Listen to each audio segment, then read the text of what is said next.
Halo teman, ini adalah video part 2 dari video saya yang part 1 kemarin tentang penyaluran pinjol tembus 1.388 triliun, 19 pinjol kena kredit macet. Nah, di part 1 kemarin saya sudah menyebutkan aplikasi pinjol nomor 1 sampai nomor 7. Karena untuk pinjol-pinjol yang kemarin saya bahas itu memang ada 14. Jadi dari 19 pinjol itu 14 yang paling parah. Dan sekarang saya akan bahas nomor 8 sampai 14. Jadi tanpa banyak basa-basi, langsung saja kita bahas ya teman. Nah, untuk nomor 8 adalah pinjaman online Easy Cash. Nah, Easy Cash ini saya masukkan daftar karena kredit macetnya terus bertambah, terus meningkat seiring dengan waktu. Nah, kita tahu untuk OJK kan sudah jelas peraturan dari kredit macet maksimalnya 5%. Nah, Easy Cash sudah menyentuh angka 8% dan ini angka yang sangat mengkhawatirkan. Itu kredit macet kena ya teman. Terus yang kedua, Easy Cash juga kena tentang masalah permodalan 12,5 miliar. Jadi Easy Cash ini sekarang bermasalahnya sangat banyak sekali. Jadi nggak heran mereka banyak mendatangkan yang namanya debitor pihak ketiga untuk menagih nasabah karena mereka sedang kesulitan modal. Uangnya ada di Galbe semua, jadi mereka sekarang bingung cari uang di mana. Jadi investor juga banyak yang bilang akan kabur. Jadi Easy Cash mungkin di tahun ini saya prediksi akan ada goncangan besar dan mungkin bisa dibilang akan dicabut izinnya kalau sampai tidak bisa mengendalikan ini semua. Itu nomor 8 ya teman. Terus untuk nomor 9 adalah aplikasi Kredivas. Nah, kalau Kredivas ini motifnya berbeda ya teman, karena Kredivas ini salah satu pinjaman online anakan dari Kredivo. Jadi kita tahu Kredivo anakannya Kredivas. Nah, Kredivas ini dinilai secara signifikan untuk tingkat galbenya sangat amat tinggi. Jadi Kredivo bapak cabangnya ini bilang bahwa untuk tahun ini mungkin mereka akan di merger alias dibubarkan jadi aplikasi Kredivo, artinya mereka tidak akan bisa untuk yang namanya beroperasi lagi. Itu isunya seperti itu teman. Yang mendasari itu isu itu adalah karena profit mereka terus menurun.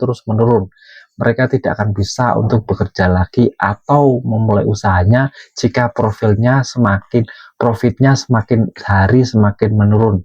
Tapi umpamanya akan bertahan ya mungkin karena ada suntikan investor baru. Jadi kita lihat ke depan apa Kredivas akan bertahan dan bisa mencari investor baru atau malah dibubarkan dan di merger jadi aplikasi Kredivo.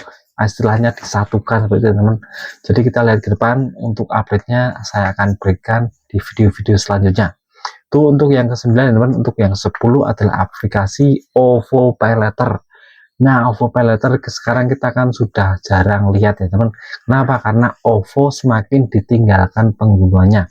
OVO PayLater adalah bagian dari OVO yang mana kita tahu adalah salah satu media pembayaran di Indonesia, termasuk Dana, Link Aja, karena sekarang bank-bank konvensional pun sudah mulai ada nasabahnya yang bisa mendaftarkan di online ya teman. Artinya BNI sudah ada, BRI sudah ada, BCA sudah ada, seperti itu. Jadi mereka membuka sendiri. Jadi mau nggak mau juga ini berimbas pada OVO PayLater karena pengguna dari OVO makin sedikit, OVO PayLater marginnya semakin sedikit. Banyak yang bilang ini mereka suka pinjam tapi nggak bayar. Jadi OVO PayLater semakin hari penggunanya semakin sedikit dan bahkan mungkin untuk tahun ini bisa mungkin dibubarkan karena ya semakin lama mereka tidak dapat member, malah yang galbe makin banyak.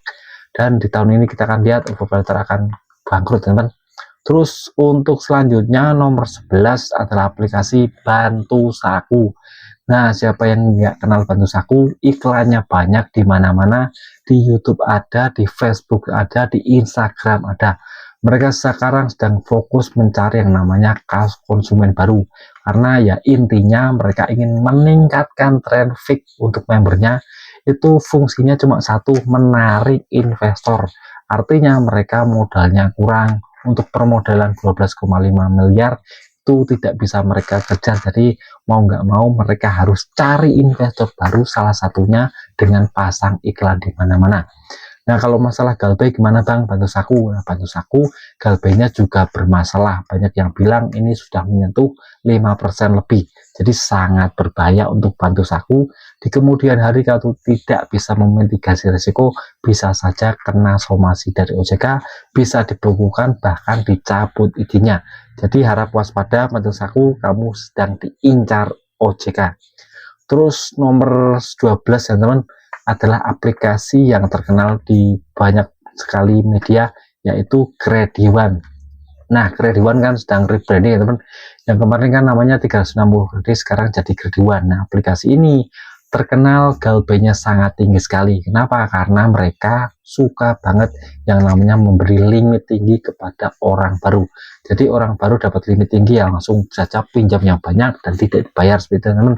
Dan memang aplikasi ini terkenal developernya menagih suka kasar dan intimidatif. Developer yang saya maksud adalah developer pihak ketiga, karena mereka tidak punya developer internal, jadi mereka menyewa pihak ketiga untuk menagih teman-teman.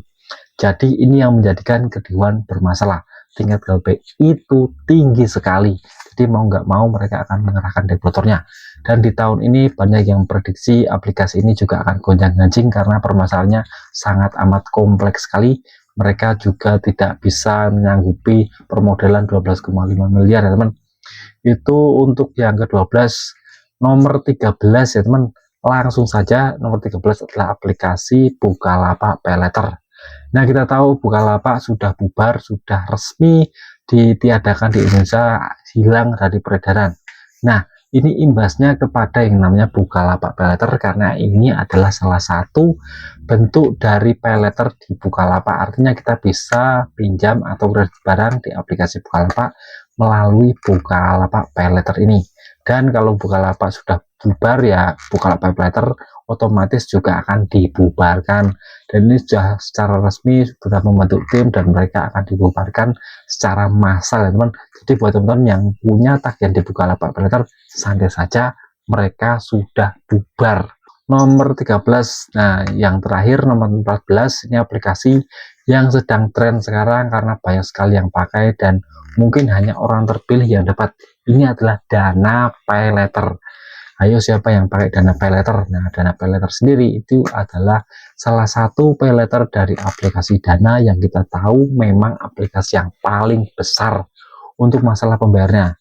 Di samping yang satunya teman, yang satunya adalah link aja juga banyak penggunanya. Dan Dana ini memang ada paylaternya, itu Dana Paylater.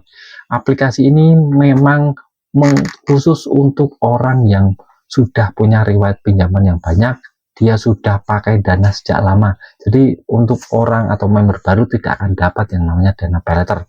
Ini menjadikan limit sangat tinggi dan memang banyak yang bilang ini dimanfaatkan orang untuk pinjam saja tapi tidak bayar tagihan. Artinya mereka digalbaikan. Kenapa? Karena Dana Paylater kita tahu karena penggunanya sedikit, jadi mereka dinilai tidak punya debt collectornya. Nah, ini alasan yang sangat ambigu karena ya Dana Paylater sudah memberikan limit tinggi, tapi yang pinjam malah tidak bayar. Ini memang salah satu kita sukanya seperti itu teman. Orang Indonesia memang suka seperti itu, suka pinjam tapi nggak suka bayar. Nah, itu adalah nomor 8 sampai nomor 14 yang sudah saya sebutkan. Apakah teman-teman pengguna dari aplikasi-aplikasi tersebut bisa tulis kolom komentar, atau ada pertanyaan lain seputar pinjaman online juga bisa tulis di kolom komentar, akan saya jawab sebisa saya. Jika video singkat saya bermanfaat, tetap semangat lebih baik.